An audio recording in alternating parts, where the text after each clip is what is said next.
हम क्लासिकल और modern physics के ऊपर बात कर रहे थे, फिर हमने उनकी मुख्तलिफ जो ब्रांचेज हैं उनको आइडेंटिफाई किया। अब हम वन बाय वन देखते हैं कि हम किस ब्रांच के अंदर जो है किस तरह की जो चीज़ें पढ़ेंगे, ताकि एक जनरल कॉन्सेप्ट हमारे पास हो आ जाए कि जी हम अगर हम लेट से अगर हम क्लासिकल फिजिक्स से स्टार्ट करें तो क्लासिकल फिजिक्स के अंदर, चले मैं यहाँ पे पहले लिख देता हूँ कि क्लासिकल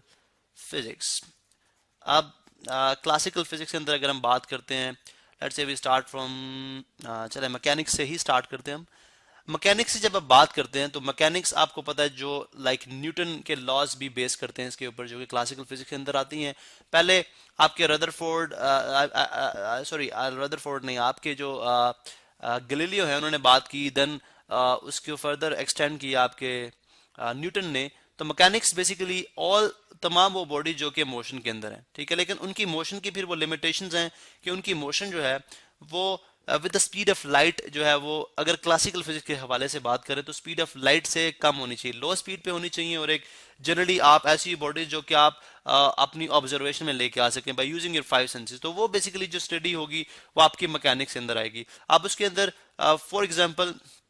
आप कहते हैं जी कि ऑब्जेक्ट के मोशन जो है उनके कॉजेज क्या है, यानी क्या रीजंस हैं उनकी, और मोशन के बाद क्या इफेक्ट्स आते हैं, ठीक है, इन इस तरह की बातों को हम स्टडी करेंगे। मतलब अगर आप एक फुटबॉल को हिट करते हैं, ठीक है, तो उसका मोशन किस तरह का होगा, सर्कुलर होगा, लीनियर होगा, यानी स्ट्रेट होगा, या सर्कल फॉर्म में होगा, या जिग जैग पाथ के अंदर होगा, या आपका एक लाइक प्रोजेक्टाइल मोशन होगा, किस तरह का मोशन होगा और ऐसा क्यों होगा। इस तरह की सब चीज़ों को हम स्टडी करेंगे मैकेनिक्स के अंदर। और हम फिर ये भी देखेंगे कि इसके ऊपर ड्यूरिंग मोशन इसके ऊपर कौन कौन सी फोर्सेस एक्ट कर रही हैं, ठीक है, किस डायरेक्शन में एक्ट कर रही हैं, इस तरह की तमाम बातें हम मैकेनिक्स के अंदर करेंगे। उसके बाद सेकंड जो आपकी जो क्लासिकल के अंदर आती है वो आती है हीट एंड थर्मोडायनेमिक्स। अब आप हीट एंड थर्मोडायनेमिक्स की बात करते हैं तो आप हीट को जनरली हम देखते हैं जी कि थर्मोडायनेमिक्स, हीट की कंपोजिशन क्या है, वो हीट का ओरिजिनेशन क्या है, इस तरह की बातें हम स्टडी करते हैं, ठीक है। और उसके बाद थर्मोडायनेमिक्स। थर्मोडायनेमिक्स बेसिकली फिजिक्स की या क्लासिकल फिजिक्स के अंदर एक ऐसी ब्रांच है जिसके अंदर आप हीट एनर्जी को, यानी वो हरारत या वो एनर्जी जो आपको हीट से आती है, उस एनर्जी को कन्वर्ट करते हैं आप other forms of energy. Other forms of energy से मुराद क्या है, अगर आप देखें तो अदर फॉर्म्स ऑफ एनर्जी यानी हम इस तरह से बात कर लेते हैं जी कि फॉर एग्जांपल आप जो स्टीम से इंजन रन करते हैं तो आग जलाते हैं, आग से वाटर को स्टीम में कन्वर्ट करते हैं और उससे आप मैकेनिकल काम ले, यानी उससे आप काम लेते हैं। फॉर एग्जांपल जैसे टाइटैनिक अगर आप देखें तो जो बेसिकली फेमस मूवी थी उसके अंदर आप देखें तो कोल से वो कोल यूज करते हैं उसको रन करने के लिए, ठीक है। टाइटैनिक को रन करने के लिए हम कोल यूज करते हैं, कोल को बेसिकली बर्न करके वो उससे स्टीम बनाते हैं, उस स्टीम से वो फिर इंजन को रन करते हैं। तो मालूम हुआ हीट एनर्जी कन्वर्ट हो रही है अदर फॉर्म्स ऑफ एनर्जी के अंदर। तो ये बात हमें समझ आती है कि दिस कम्स इन थर्मोडायनेमिक्स। अब ये इससे रिलेटेड जितनी फिजिक्स आप पढ़ेंगे वो सारी हीट एंड थर्मोडायनेमिक्स के अंदर ही आएगी। फिर उसके बाद अगर आप देखें तो साउंड भी हमारे पास एक क्लासिकल फिजिक्स के अंदर ब्रांच आती है, जिसके अंदर आप देखते हैं जी कि प्रॉपर्टीज ऑफ साउंड क्या है, यानी क्या साउंड जो ट्रैवल करती है वो स्ट्रेट लाइन में ट्रैवल करती है या वो जो है वो अपनी डायरेक्शन चेंज कर लेती है, या इसी तरह से क्या साउंड्स के डिफरेंट जो लॉज हैं, ठीक है, जो कि रिफ्लेक्शन है, रिफ्रैक्शन ऑफ साउंड है, ठीक है, इस तरह इंटरफेरेंस ऑफ साउंड है, बीट्स आपको क्यों प्रोड्यूस होती है, ठीक है, किस लेवल तक आप साउंड ह्यूमन एयर सुन सकता है, किस लेवल तक मैक्सिमम रेंज क्या है, मिनिमम रेंज क्या है, इस तरह की सारी चीजें जब हम स्टडी करेंगे तो ये साउंड के अंदर आ जाएंगी। उसके बाद साउंड की स्पीड कितनी है, ये सब बातें हम इस ब्रांच के अंदर स्टडी करेंगे। Then we talk about light, ठीक है। अब लाइट को अगर आप जनरली अगर आप in the form of particle study करेंगे तो आपकी क्लासिकल फिजिक्स के अंदर आएगी, यानी अगर लाइट को as a form of particle लेंगे तो आप समझेंगे कि लाइट जो है पार्टिकल्स की फॉर्म में ट्रैवल करती है। तो आपकी न्यूटोनियन फिजिक्स जो है, जो कि क्लासिकल फिजिक्स ही है एक्चुअली, उसके अंदर स्टडी करेंगे कि किस तरह से लाइट जो है उसकी स्पीड कितनी है, ठीक है, वो डिफरेंट जो फिनोमिनाज हैं आपके पार्टिकल से रिलेटेड हैं, ठीक है। जैसे हमने बात की थी पार्टिकल से रिलेटेड फोटो इलेक्ट्रिक इफेक्ट है, कॉम्पटन इफेक्ट है, इस तरह के इफेक्ट को जब हम स्टडी करते हैं, ठीक है, तो आपकी आई मीन टू से लाइक पार्टिकल नेचर को सपोर्ट करते हैं। इसी तरह से फिर हम इस बात को भी स्टडी करेंगे कि आपकी लेटर ऑन जब हमने बात की थी जी लाइक 150 इयर्स बिफोर, जब आपके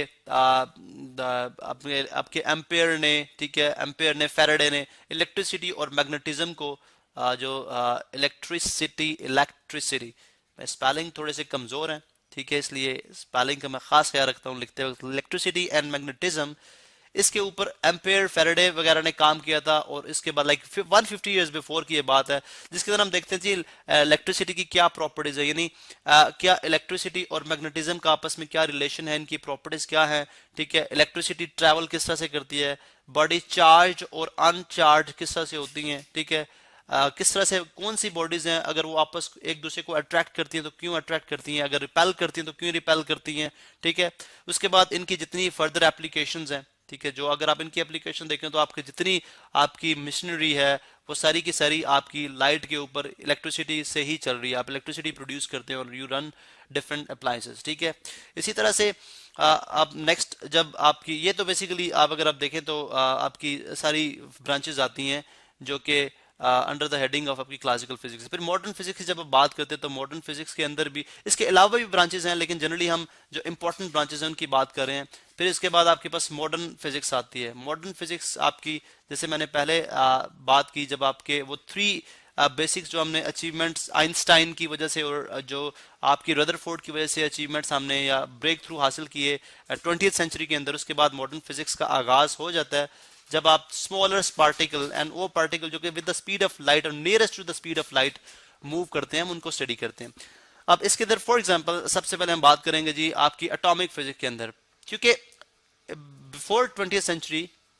ये बिलीव किया जाता था कि आपकी जो फिजिक्स है वो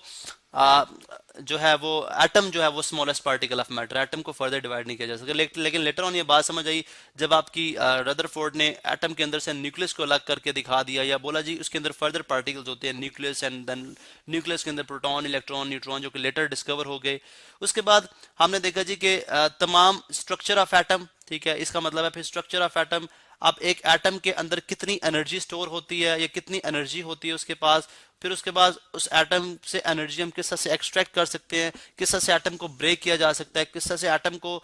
डिस्टेबलाइज किया जा सकता है या स्टेबलाइज किया जा सकता है। इस तरह की तमाम जो फिजिक्स है वो हम एटॉमिक फिजिक्स के अंदर, जो कि एक different branch of modern physics है, उसके अंदर स्टडी करेंगे। इसी तरह से अगर आप देखें तो हमारे पास न्यूक्लियर फिजिक्स है, यानी आप देखें जब आप एटॉमिक फिजिक्स की बात करेंगे तो आप एटम को एज ए होल स्टडी करेंगे। फिर आप जब न्यूक्लियर फिजिक्स की बात करते हैं तो उसके अंदर सिर्फ आप न्यूक्लियस ऑफ द फिजिक्स, जिसके अंदर सिर्फ आपके न्यूक्लियॉन्स हैं, 2 पार्टिकल्स हैं जो कि हैं प्रोटॉन्स एंड न्यूट्रॉन्स, ठीक है, एंड न्यूट्रॉन्स। उसके अलावा भी फर्दर पार्टिकल्स मौजूद हैं, ठीक है। अगर आप एटॉमिक स्ट्रक्चर की बात कर लें तो ये अगर ये एक एटम है जिसके बाहर इलेक्ट्रॉन रिवॉल्व कर रहे हैं, ठीक है, लेट्स सपोज ये आपके पास हीलियम है, ठीक है, या हाइड्रोजन है जिसके अंदर एक प्रोटॉन है, एक इलेक्ट्रॉन है और एक ही प्रोटॉन है, ठीक है। अब इसको जब आप स्टडी करेंगे तो हमें ये बात समझ आती है कि हमारे पास जो है, अगर आप सिर्फ एज ए होल एटम को स्टडी करेंगे तो एटॉमिक फिजिक्स होगी, अगर आप सिंपल इसका जो न्यूक्लियस इनसाइड जो है इसका उसको स्टडी करेंगे तो आप जो है वो आप बेसिकली बात कर रहे होते हैं न्यूक्लियर फिजिक्स की। अगर न्यूक्लियर फिजिक्स के एप्लीकेशंस के अंदर अगर आप देखें तो आपकी न्यूक्लियर रिएक्टर्स हैं, ठीक है, जिससे आप इलेक्ट्रिसिटी प्रोड्यूस करते हैं। इसी तरह न्यूक्लियर बॉम्ब्स हैं जिससे आप ह्यूज अमाउंट ऑफ एनर्जी, जो कि डिस्ट्रक्टिव पर्पस के लिए भी जो है यूज की गई है। 1945 की अगर आप वॉर देखें, जब हिरोशिमा एंड नागासाकी जापान के ऊपर अमेरिका ने अपने एटॉमिक बॉम्ब से जो है अटैक किया था, तो यू कैन सी कि किस तरह की जो तबाही वहां पे हुई थी, किस तरह की एनर्जी वहां से आप इन चीजों से हासिल कर सकते हैं। देन प्लाज्मा फिजिक्स भी है, यानी अर्लियर ये बिलीव था कि आप जो मैटर है वो 3 स्टेट्स के अंदर अवेलेबल है, सॉलिड, लिक्विड एंड गैस, लेकिन लेटर ऑन लिक्विड है एंड देन गैस है, ठीक है। लेकिन लेटर ऑन पता चला कि आप इसको अगर फर्दर हीट अप करते हैं, एक सर्टेन टेम्परेचर पे लेकर जाते हैं, तो ये 4th स्टेट ऑफ मैटर जो क्या है प्लाज्मा, ठीक है, जिसमें आप इलेक्ट्रॉन्स की को निकालते हैं, ठीक है। ये देखिए तभी पॉसिबल हुआ जब आपको पता चला एटम के अंदर फर्दर पार्टिकल्स भी हैं। आपने इलेक्ट्रॉन को निकाला तो वहां से बात समझ आती है कि इलेक्ट्रॉन को निकालने से वो आयंस के अंदर कन्वर्ट हो जाता है। जब आपका मैटर आयनिक फॉर्म के अंदर होगा, ठीक है, जो कि जैसे आपकी कोर ऑफ द अर्थ है, जमीन के जो कोर है, जो दरमियाना है, वो अभी तक जो है वो प्लाज्मा की फॉर्म के अंदर है, ठीक है। इसी तरह से प्लाज्मा फिजिक्स के बाद अगर आप देखें तो जो और भी मॉडर्न है, जियो फिजिक्स है, ठीक है, जियो फिजिक्स की बात कर सकते हैं। एस्ट्रोफिजिक्स यानी अबाउट अर्थ, यानी एस्ट्रोफिजिक्स एंड देन हम एक और बात करते हैं जी बायोफिजिक्स, ठीक है, बायोफिजिक्स है। जियोफिजिक्स के अंदर आप बात करते हैं कि ये सर्कमफेरेंस ऑफ द अर्थ की किस तरह की शेप है, मूवमेंट कितने अरसे में कवर करती है। एस्ट्रोफिजिक्स अबाउट प्लैनेट्स, और बायोफिजिक्स की बहुत एप्लीकेशंस हैं। आप देखें मेडिकल फील्ड के अंदर आप CT scan inside of the body आप स्टडी कर सकते हैं कि उसकी किस तरह की शेप है, बीमारियों को डिटेक्ट किया जा सकता है। तो ये सारी बेसिकली मॉडर्न फिजिक्स की ब्रांचेस हैं जिनको हम डिटेल में वन बाय वन स्टडी करेंगे।